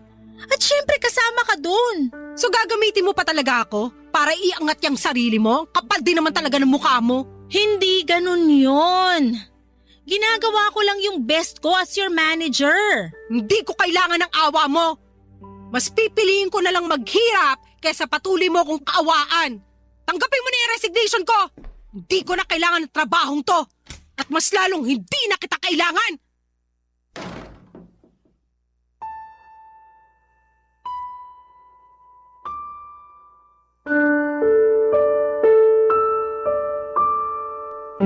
Papadudot awang-awa ko sa sarili ko noong araw na yon. Parang hindi ko matanggap na ang posisyon ko ngayon ay under sa management ng isang tao na dati ko pang minamaliit. At ang pinakamasakit ay ayaw na ayaw ko na nararamdaman kong kinakawawa ko. Siguro ay marami sa atin ang ayaw na makaramdam ng ganitong klase ng emosyon, hindi ba? Kaya siguro nagbitaw ako ng mga maanghang na salita kay Nonet noong nag-resign ako kasi sobrang naapektuhan yung pride ko. Pero mapaglaro ang tadhana, Papa Dudut, kasi hanggang ngayon, pakiramdam ko ay nasa ilalim pa rin ako ng gulong. Ayoko pong sabihin kung anong trabaho ko ngayon, baka mabash po ako ng mga kabarangay natin, pero sabihin na lang po natin na mas mababa na ang posisyon ko at ang sahod ko kumpara noong nasa resort po ako nagtatrabaho. Grabe po yung naging experience ko sa buhay. Para siyang roller coaster, mabilis at nakakahilo. Pero sa ngayon ay mas natutunan ko ng pahalagahan yung maliit na bagay. Hanggang ngayon ay naalala ko pa yung takot at trauma tuwing nagagalit at nagwawala ang dati kong asawa na Afam. Hindi man ako mayaman ngayon pero at least wala na akong kinakatakutan at mas malaya na akong nakagagalaw. Sa ngayon po ay naghahanap ako ng murang abogado kasi bala ko nang ipaanal ang kasal namin para makapagsimula ulit ng panibagong buhay. Sa totoo lang ay hindi ko po alam kung saan ko huhugutin ang perang kinakailangan ko. Pero pagsisikapan ko po yun. Wala na po akong contact sa ex-husband ko pero friends kami sa Facebook at nakita ko na may bago na siyang partner. Sa totoo lang ay gusto ko na sanang i-chat yung babae niya para bigyan siya ng warning tungkol sa ex ko pero pinipilit ko na lamang na mag-move on. Ito, Dear Papa Dudut, mapagpalang araw po Papa Dudut, ako po si Chen at okay lang kung hindi ninyo baguhin ang pangalan ko. Taga Tagum City nga po pala ako at nag-iisang anak naman ng mga magulang ko na pareho na pong retirado. Dating pulis si tatay at dati namang sekretary sa barangay si nanay. Sa 28 years po na nag-i-exist ako noon sa mundo, ay isang beses pa lamang po ako nagkaroon ng boyfriend. Yung naging boyfriend ko pa noon ay nalaman ko na isa palang bakla. Kaya pagkatapos niya ay wala nang naging kasunod pa. Masyado po kasing istrikto ang mga magulang ko. Madalas ko pong dinadaan sa biro ang pagiging strikto nila, Papa Dudut. Sinasabi kong hindi naman ako kagandahan para paghigpitan. Para lang hindi ko masyadong isipin na sa edad kong yon noon ay hindi pa rin ako malayang mag-decide ng mag-isa para sa sarili ko. Sinasabi naman ng mga kaibigan ko na may choice ako na ipaglaban ang gusto ko. Pero hindi ko yon ginawa bilang respeto na rin kina nanay at tatay. Kahit kasi strikto sila, hindi naman sila naging masamang magulang. Gusto lang talaga nila na mapabuti ako kaya umabot sila sa ganon. Isa pa ay wala naman akong plano na tumandang dalaga na lamang. Nakikipag-usap naman ako sa mga gustong makipagkilala sa akin. Yung iba okay naman kausap, pero ewan ko ba Papa Dudut. Kapag bigla silang nanliligaw sa akin ay nawawalan ako ng gana. Bigla na lamang akong nag-overthink dahil alam ko na hindi sila basta-basta makakalusot sa mga magulang ko.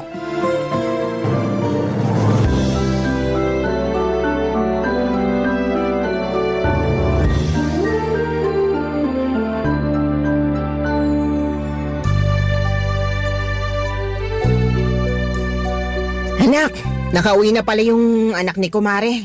Si Jomar, yung nagtatrabaho sa Belgium. Nakita ko nga po kanina, Nay. Oh, nakita mo na pala siya eh. Nagkausap na ba kayo? Hindi pa po eh. Hindi naman po kami close noon. Ay sus, babagal-bagal ka naman anak. Di ba't magkalaro kayo nung mga bata pa kayo? Nay naman, mga bata pa po kami noon. Matatanda na kami ngayon. Hindi na kami pwedeng maglaro. Tsaka sigurado ko may girlfriend na yun. Wala pa. Nakausap ko na siya kanina. Nak, tama nanay mo. Makipagkilala ka na kay Jomar. Boto ko sa batang yun para sa'yo. Madiskarte sa buhay at may magandang trabaho. Mabuntis ka man niya, wala kaming aalalahanin. Tay naman, Ni hindi nga po kami close nun eh. Tapos yung iniisip nyo nasa pagbubuntis na. Ay, ang hina mo naman anak. Ang gusto namin ng tatay mo, makipaglapit ka na kay Jomar habang single pa siya.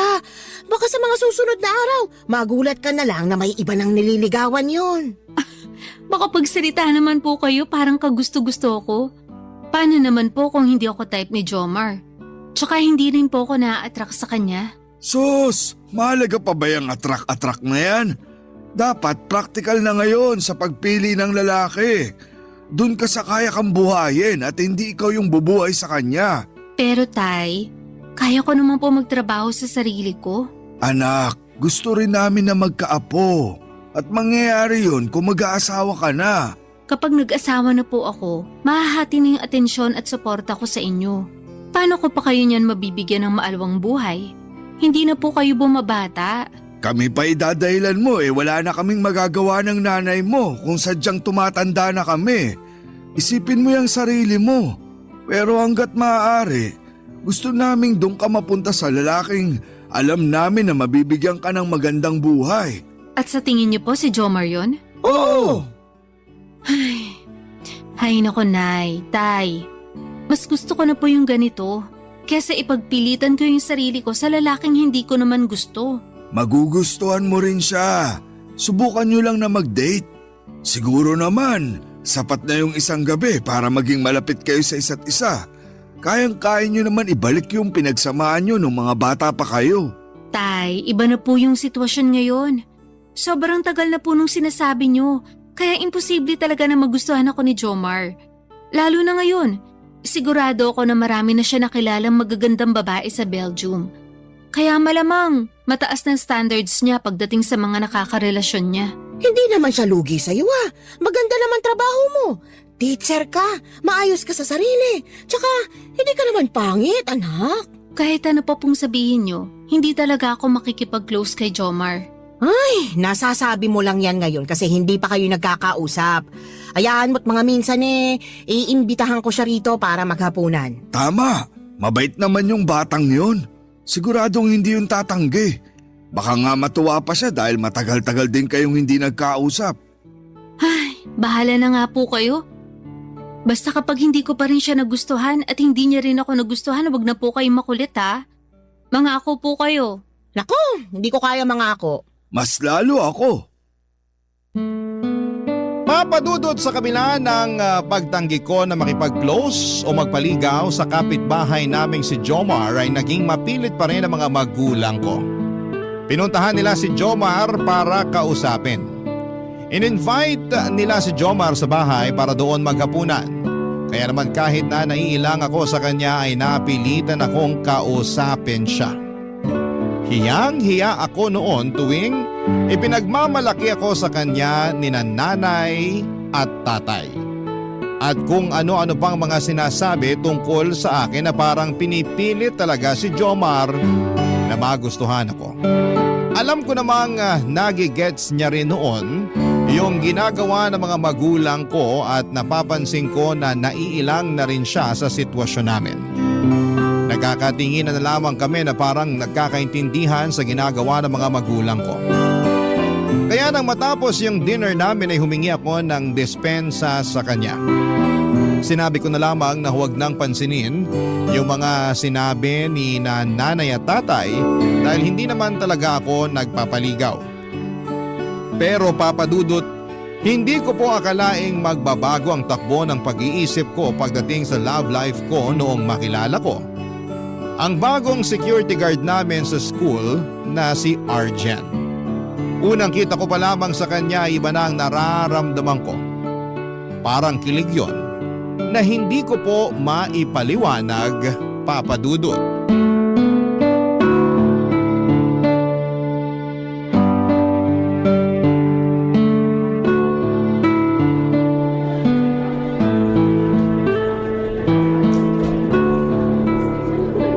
Aba, may bago na palang security guard dito sa school.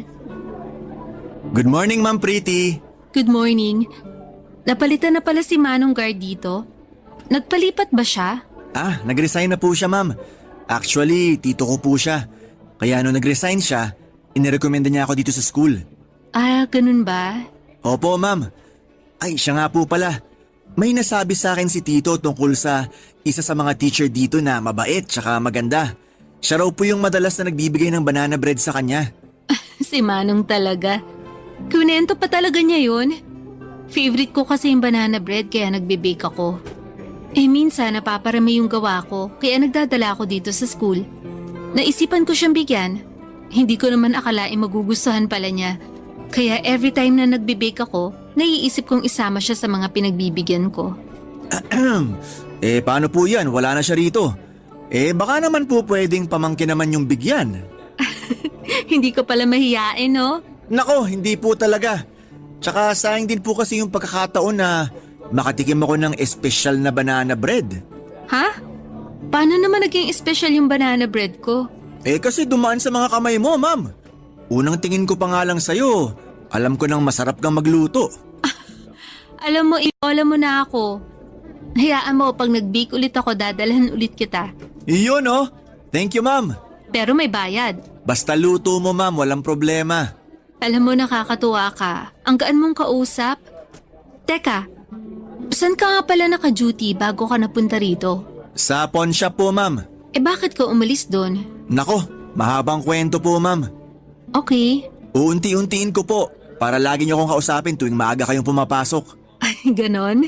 Opo, ma'am. Masaya rin po kasi kayong kausap. Pero sa totoo lang po, akala ko kanina susungitan niyo ako eh. Ha? Ano ka ba? Hindi ako ganon. Feeling ko nga, ganda-gandahan ako kapag ginawa ko yun eh. Pero hindi talaga. Sanay na yung mga tao rito na palangiti ako at masayahin. Ganyan-ganyan po yung tipo ko sa mga babae, ma'am. Yung tipong kapag kausap ka, hindi ako mahihiya o mahiilang kasi kaya akong sabayan. Ibig sabihin masayahin din yung girlfriend mo. Kaya pala mukha kang inspired eh. Wala pa po akong girlfriend, ma'am. Marami naman po ako nakakausap pero ang hirap po talagang makahanap ngayon ng matinong babae. Paano naman naging mahirap? Marami pa namang matitino ngayon ah. Marami nga po, ma'am. Pero hindi ko alam kung saang parte ng Pilipinas ko sila hahanapin. Tsaka ang tanong po ron, magugustuhan kaya ako? Sa taas po ng standards ng mga babae ngayon, walang pag-asa yung kagaya kong mabait lang. Grabe ka sa sarili mo. Pogi ka naman ah. Talaga, ma'am? Salamat po ah. Walang anuman. O paano, tuloy na ako ah. Galingan mo sa trabaho mo. Ma'am, sandali lang po. Bakit? Ano po kasi, pwede po ba kitang ayain mamaya para kumain sa labas? Pagkatapos po ng klase nyo? Titingnan ko. Ayos! Thank you, ma'am! Have a nice day! Papadudot dahil magaan ang loob ko kay Arjen ay madali niya akong napapayag dugtungan yung mga kwentuhan namin. Matapos ang klase ko at tapos na rin ang duty ni Arjen ay kumain kami sa labas para makapagkwentuhan. Tuwang-tuwa ako noon sa kanya dahil parang hindi siya nauubusan ng kwento. Doon ko na-realize na masayahin lang talaga siya. Mapagbiro din siya pero maingat siya sa mga binibitawan niyang salita. Hindi siya nakaka-turn off kausap. Nag-offer ako noon na mag-share kami ng ginastos namin dahil may kamahalan po talaga doon sa kinainan namin. Pero nagulat ako nang sabihin ni Arjen na bayad na niya dahil nagpa-reserve na siya para sa aming dalawa. Napatanong tuloy ako sa kanya dahil alam ko kung magkano ang sinasahod ng SG sa school namin. Tinanong ko siya kung may sinusuportahan siyang pamilya pero sinabi niya sa akin na okay na raw ang mga magulang at mga kapatid niya. Kaya sa kanya na lamang talaga napupunta ang buong sweldo niya. Papadudot bago matapos ang pag-uusap namin ang gabing yon ay tinanong ako ni Arjen kung may balak pa raw ba akong pumasok sa isang relasyon o mananatili na lamang akong single forever. Sumagot naman ako ng oo, pero pagkatapos noon ay wala na siyang ibang sinabi. Wala naman siyang pahiwatig papadudot na gusto niya akong ligawan. Kaya hindi rin ako nag-assume ng mga panahong yon, papadudot. Barangay Love Stories. Barangay Love Stories. Papadudot dahil araw-araw naming nakikita ang isa't isa, ay lalo kong nakagaana ng loob si Arjen. Palangiti pa rin siya at makwento tuwing nagkikita kami. Yung closeness po namin noon ay hindi yung masasabing romantic relationship talaga dahil naging matalik kaming magkaibigan. Madalas akong naglalabas ng mga saloobin sa kanya tungkol sa paghihigpit sa akin ng mga magulang ko. Nakikinig naman siya at nagbibigay ng advice.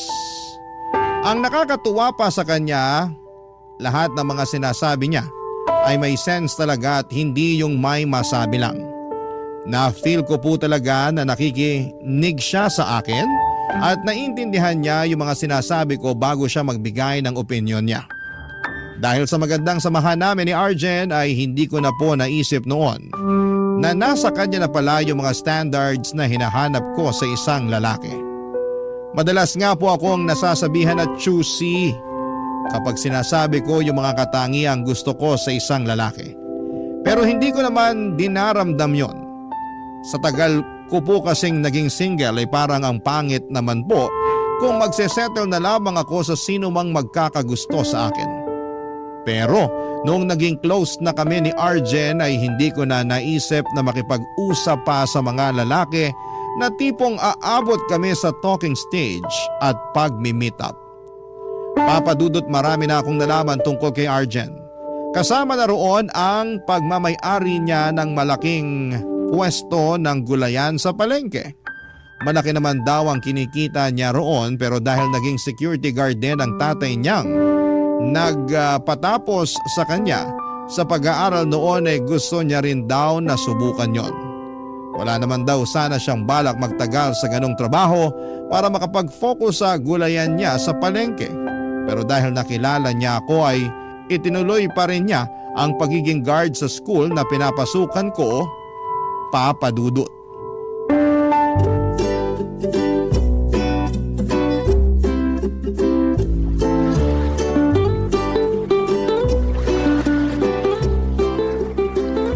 Jen, Oh, bakit?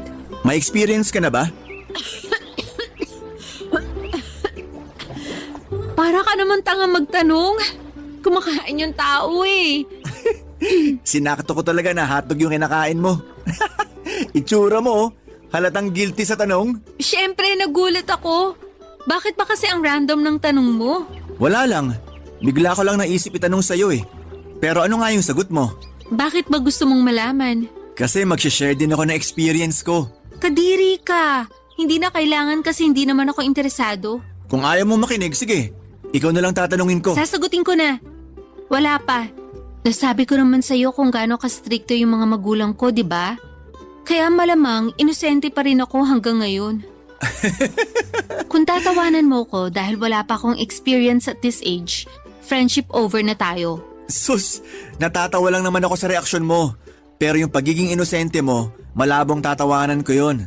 Dapat nga maging proud ka pa na sa ganyang edad, naalagaan mo sarili mo eh. Bihira na lang yung babaeng ganyan. Pero sa totoo lang, baka kung nakailang boyfriend na ako, baka hindi na ako inosente. Nanghihinayang ka ba? Hindi naman. Alam mo kasi, mas mabuti na yung ganyan ka. Parang kikilabutan ako sa'yo kapag natuto ka ng mga kalokohan eh. Bakit napunta na sa akin yung usapan? Di ba may ikukwento ka? Meron nga. May naging girlfriend kasi ako dati. Medyo wild. Ang totoo, sa kanya nasira yung kainosentehan ko. Pero marami akong natutunan sa kanya. Gaya ng? Sigurado kang gusto mong malaman? Hindi, wag mo nang ikwento. Nakakailang kasi. Oo na, hindi na. Mas gusto ko yung komportable ka sa pinag-uusapan. Ganito na lang, may itatanong ako sa'yo. Ano ba yun? Kailan ka magkaka-boyfriend? Kapag may nanligaw na sa akin tapos nagustuhan ko siya. Paano kung wala ka nang magustuhan? Eh di tatanda kang dalaga? Okay lang. Ay, napaka-choosy mo naman kasi. Ligawan kaya kita? Ha? Parang gulat na gulat ka naman. Type pa ba yung mga kagaya ko? Pag-isipan mo muna mabuti. Paano kung type nga kita? Papayag ka na bang manligaw ako? No pressure. Okay lang kahit di mo muna sagutin yon. Basta okay tayo. Oo naman. Okay tayo. Sana pala di mo na ako nagtanong. Parang nahiya na ako bigla. Bakit ka naman mahihiya? Eh kasi baka mamaya hindi mo naman pala ako type. Kinabahan ako bigla. No nakikipagkilala ka pa lang sa akin? Kasama na ba sa intensyon mo na ligawan ako?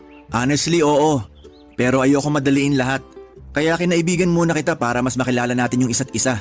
At para malaman ko rin kung dapat ko pa bang ituloy yung plano ko. Kasi kung mas magiging okay ka at mas magiging komportable ka sa akin kapag magkaibigan lang tayo, irerespeto ko yun. Talaga? Oo naman. Makakaasa ka na walang magbabago sa pakikitungo ko sa'yo. Salamat, Arjen. Wala yun. Siyempre, matik na yun sa akin.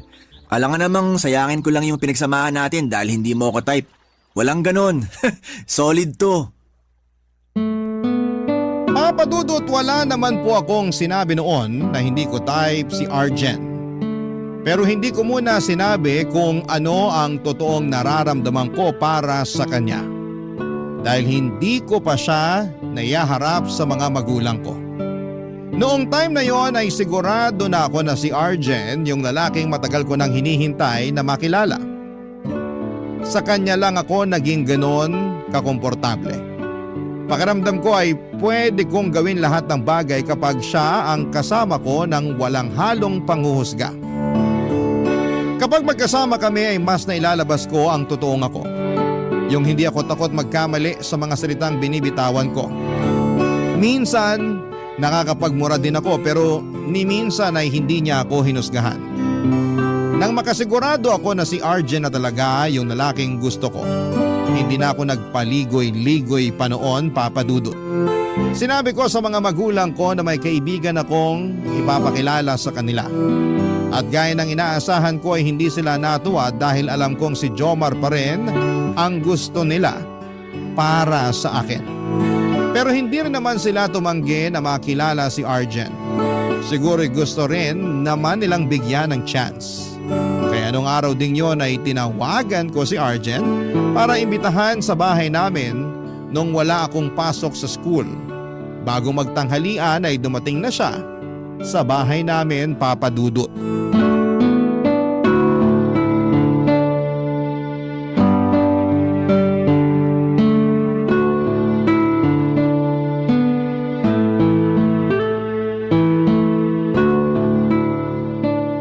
Okay ka lang?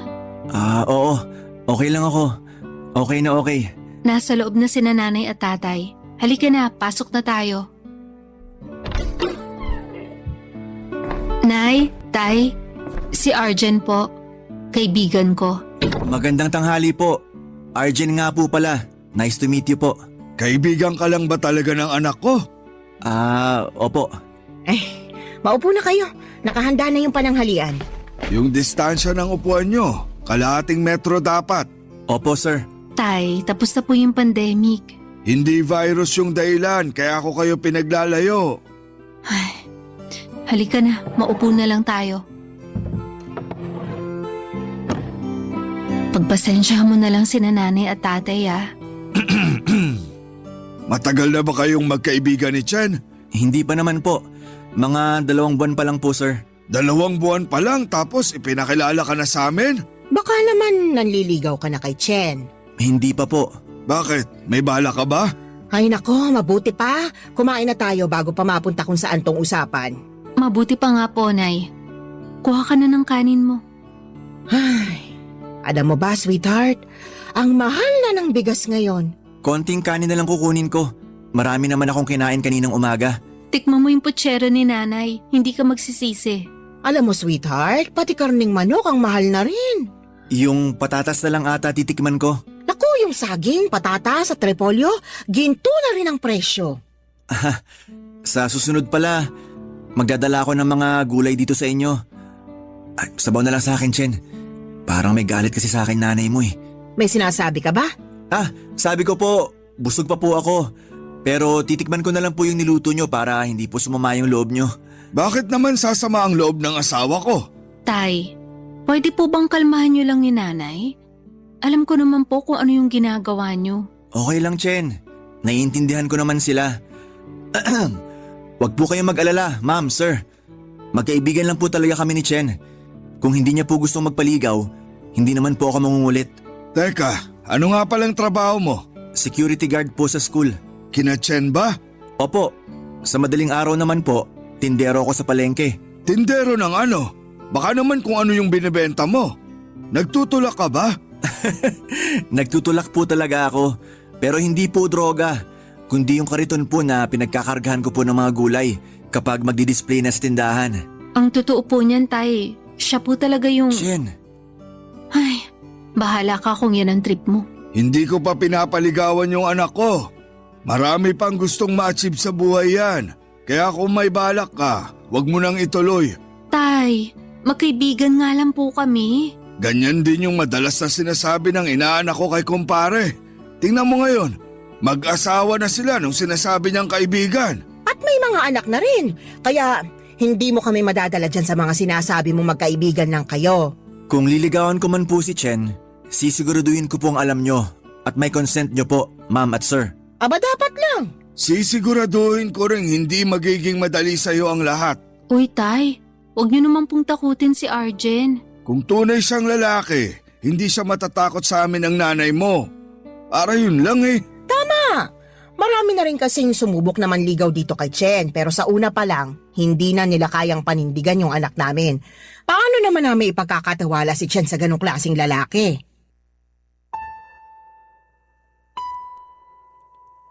Papadudot kahit na nahiya ako sa naging pagtrato ni nanay at tatay kay Arjen.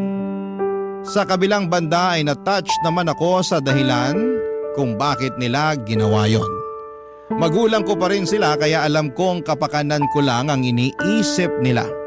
Humingi naman ako ng paumanhin kay Arjen pero inassure naman niya ako na hindi yon big deal sa kanya. Naintindihan niya raw kasi ang mga magulang ko. Kaya nagpasalamat na lamang ako na ganon kalawak ang pangunawa niya. Naisip ko tuloy noon na napakaswerte ko pala kapag ako yung naging girlfriend niya. Sinabi ko kay Arjen na yun na ang huling beses na isasama ko siya sa bahay dahil nahihiya na ako sa pakikitungo sa kanya ng parents ko. Pero nagulat ako noong sinabi niya na pupunta pa rin daw siya at bibisita. Wala raw problema sa kanya kahit sungitan siya ni nanay at sindakin ni tatay. Normal lang daw naman yon sa mga magulang na gustong protektahan ang anak. Papadudod hindi ko po alam kung bakit gano'n na lamang siya magpursige na makuha ang loob ng mga magulang ko. Pero hindi raw siya titigil hanggat hindi niya nahuhuli ang kilitin nila papa at ng nanay ko. Barangay Love Stories. Barangay Love Stories. Papadudot imbes na madala sa pagpunta sa bahay namin si Arjen ay mas napadalas pa ang pagbisita niya. Madalas siyang may dalang pagkain at minsan mga gulay at prutas pa na galing sa tindahan niya. Pero kahit halos araw-araw na siya sa amin ay hindi pa rin nagbabago ang pakikitungo sa kanya ng parents ko. Si Jomar pa rin kasi ang mas gusto ni nanay para sa akin. Kahit na sinabi ko nang may nililigawan na yung tao. Si tatay naman ay hindi ko alam kung kinikilates ba niya si Arjen o talagang hindi niya lang talaga gusto para sa akin. Pero sa mga nangyaring yun ay hindi ko talaga inaasahan na magpapakitang gilas si Arjen kina nanay at tatay. Hanggang sa pagkakataong yon ay wala pa rin siyang nababanggit at wala pa rin kaming napag-uusapan na manliligaw na siya sa akin. Nung mahigit isang buwan na rin siyang pumupunta-punta sa bahay ay napansin ko na unti-unti nang nagbabago ang pakikitungo sa kanya ni tatay. Nauuna pa itong bumate sa kanya at kinakausap na rin siya ng mas maayos. Papadudot nag-resign na nga po pala noon si Arjen sa pagiging security guard sa school para makapag-focus na sa nasimulan niyang negosyo. Marami na raw kasi ang kumukuha sa kanya bilang supplier ng prutas at gulay sa mga talipapa. Isa pa'y hawak niya ang oras niya sa ganong klase ng trabaho. Pero one time papadudot ay narinig ko sila ng tatay ko na nag-uusap sa bahay. Kakauwi ko lang noon pero hindi muna ako pumasok nang marinig ko ang pinag-uusapan nila papadudot.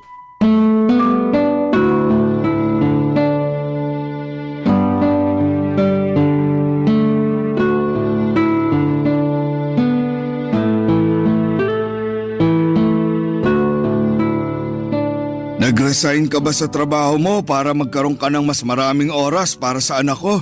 Ang totoo po, isa po yun sa mga dahilan, sir. May balak ka bang ligawan siya? Opo, sana. Pero naghihintay pa po ako ng tamang pagkakataon. Baka po kasi mas gusto niya munang mas kilalanin pa ako. O baka hinihintay niya po na maging pasado muna ako sa inyo. Pero ikaw yung tinatanong ko. Yung sagot mo bilang isang lalaki ang hinihingi ko ngayon. Kung ako lang po yung magdidesisyon, matagal ko na pong niligawan si Chen. Pero naisip ko po na mas maganda kung makikilala niya rin muna ako ng mabuti para hindi niya pagsisihan yung desisyon niya. Sakaling pumayag po siya na ligawan ko siya. Alam mo, didiretsoy na kita. Hindi kita gusto para sa anak ko nung una. Pasensya na kung nahusgahan kita. Pero akala ko talaga nun, hindi ka matinong lalaki. Pero naisip ko, sa tinagal-tagal na walang ipinapakilalang lalaki sa amin si Chen, siguro naman hindi siya makikipaglapit sa lalaking makakasira lang ng buhay niya. Sir, pasensya na po kayo sa itatanong ko pero bakit po masyado niyong pinaghihigpitan si Chen? Ay, hindi pinanagutan ng tatay ko yung nanay ko nung ipinagbuntis ako. Kaya ayun, iniwan na lang ako sa tiyahin ko. Siya yung nagpalaki at nagpaaral sa akin noon. Yung nanay ko, paminsan-minsan lang magbigay ng pera kung kailan niya lang magustuhan. Hindi niya gustong magkaanak na walang tatay yung ama ng bata sa tabi niya at ayokong maranasan yun ng anak ko. Kaya hanggat maaari, kinikilatis ko mabuti yung mga nakikilala niya at inaharang ko kapag alam kong alanganin para sa kanya. Pero hindi niyo po ba naisip na baka nahihirapan na rin siya? Naiisip ko naman yun. Pero kung para sa ikabubuti niya naman, handa kaming tanggapin yung galit o pagtatampo ng anak namin. Alam ko namang nasa tamang edad na siya, pero ang gusto namin, magabayan namin siya hanggang sa mapunta siya sa mabuting tao. Doon pa lang kami ni Mel mapapanatag. Ay, alam ko rin na yung tingin sa amin ng ibang tao, mukhang pera. Kasi ang gusto namin para kay Chen, yung nakakaluwag-luwag na sa pinansyal. Yun bang hindi nakakailanganing mangutang kapag kinailangan ng malaki-laking gastos? Paano kung halimbawa mabuntis siya? Saan sila kukuha ng panggastos sa panganganak? Masipag naman po si Chen. Tsaka nag-iipon din po siya. Baka nga po yung naipon niya malaki-laki na. Sa tagal niyang pinaghandaan yung pagkakaroon niya ng sariling pamilya. Pero kung ako po yung magiging asawa niya, mas gusto ko po na ako na lang yung magpo-provide para sa amin. Yan! Ganyan mag-isip yung lalaking gusto ko para kay Chen. Teka, baka naman nagpapalakas ka lang sa akin kaya mo sinasabi yan. Hindi po sir. Malinis po yung intensyon ko sa anak niyo. Total, mukhang boto naman po kayo sa akin para sa anak niyo. Baka po pwede ko nang makuha yung blessing niyo para formal ko na siyang ligawan. O siya, sige na. Ibinibigay ko na. Basta iingatan mo yung anak ko. Hindi mo naman kailangang ibigay lahat sa kanya. Basta tratuhin mo lang siya ng maayos. Hindi man mala prinsesa yung turing mo sa kanya, papasan ko naman yung buong katawan ng mananakit sa kanya. Ayokong masaktan yung anak ko. Nag-iisa lang siya kaya kahit na umabot pa siya sa 40, gagabayan pa rin namin siya. Huwag po kayong mag-alala sir. Papatunayan ko po sa inyo na hindi po kayo nagkamali sa akin. Tingnan natin. Siya nga pala, huwag mo na akong tawaging sir. Hindi mo naman ako boss. Tito na lang, okay na yun. Sabi niyo po eh. Papadudot kahit narinig ko ang pinag-usapan nila ay nagpanggap akong walang alam at hindi sila narinig. Pero deep inside ay kilig na kilig ako sa mga sinabi ni Arjen. Na-touch naman ako sa mga narinig ko mula kay tatay. Hindi ko kasi alam yung kwento tungkol kay Lola dahil hindi niya sinabi pa sa akin. Siguro ay ayaw niyang malaman ko na pinabayaan siya ng nanay niya para hindi magbago ang tingin ko kay Lola. Namit ko na si Lola ng 2 beses pero napansin ko na po noon na hindi sila masyado nag-uusap ni tatay. Papadudot dahil pasado na si Arjen kay tatay ay umamin na siya sa akin nang minsan niya akong inaya para mag-date. Tinanong niya ako kung pwede na raw ba siyang manligaw dahil sigurado na siyang ako yung babaeng gusto niyang makasama. Dahil okay na siya kina nanay at tatay, hindi ko na siya pinahirapan pa, Papa Dudut. Sinagot ko na nga si Arjen.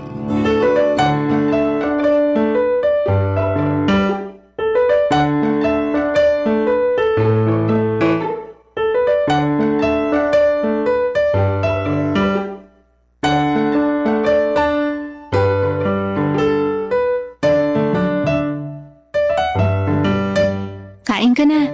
Masarap yung mga ulam na niluto ni nanay. Oo nga, Arjen. Magpakabusog ka.